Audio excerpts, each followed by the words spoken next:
It's only later in the Mishnah that you then get lots of abstentions around like food and drink and bathing, and you're not allowed to use certain oils to moisture your skin, and you're not allowed to wear leather sandals, and of course you're not allowed to have sex. That's a definite no-no. And Not that they're linked. No, not at all. No, leather sandals and sex, definitely not. And over the years of layer upon layer of tradition was built up on that, additional fasts became the norm. So you've got this whole sort of traditional stuff going on, which triggers the question that is asked: why do the disciples of John and the Pharisees fast but your disciples don't? Because we're looking at years and years and layers of tradition. You know, the Pharisees would fast twice a week. Mondays and Thursdays. Was it Mondays and Thursdays or Mondays and Tuesdays? According to Fruchtenbaum, it's Mondays and Thursdays. Yeah, I thought the Didache said that the early church manual of guidance, which is basically what that is, the Didache, I thought they said that the fasts were carried out on a Monday and Tuesday, but maybe not. But Jesus opposed the abuse of it. The hypocrisy of it. Well, that's right. So the question that they're fronting up with Jesus really here is he was getting questioned on a custom, he was getting questioned on a tradition that had been taken up by religious leaders and followers during the time of the Jewish exile.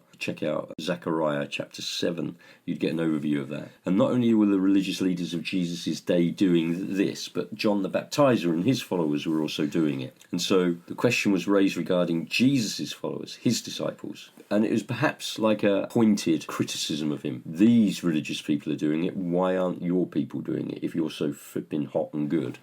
That sort of sets us up really as to where we then move in, because it's really important that we understand the custom, the tradition, what was potentially going.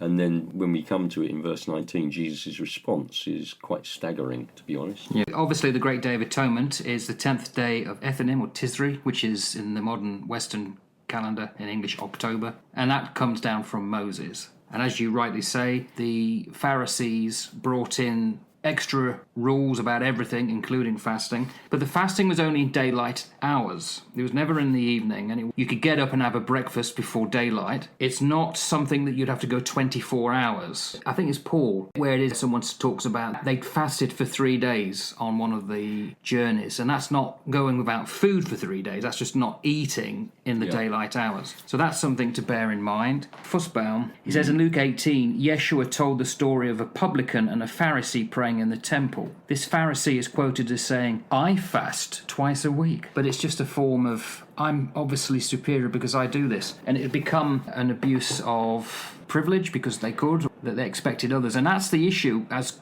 moving forward, isn't it? They expected the Messiah to do the same, but obviously Yeshua was going to prove them or show them otherwise.